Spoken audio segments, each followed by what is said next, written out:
In today's tech video, we've got a quick and handy guide on how to change the language on your Vizio Smart TV. So let's dive right in.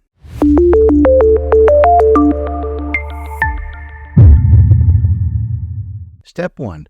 Accessing the menu. First things first, grab your remote control and press the menu button. This will take you to the main menu where you can make the changes. Step 2. Navigating to language settings. Now let's navigate to the settings option.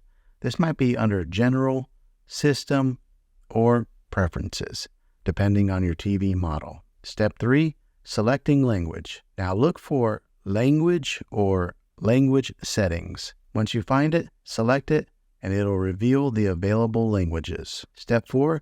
Confirming language change. After selecting your preferred language, your TV might ask you to confirm the change. Confirm it, and then you're good to go. And there you have it, folks. Changing the language on your TV is that simple. If you found this video helpful, go ahead and give it a thumbs up. Go ahead and subscribe to my channel. I make tech videos all the time, and I'd love to have you back in the next one. Take care.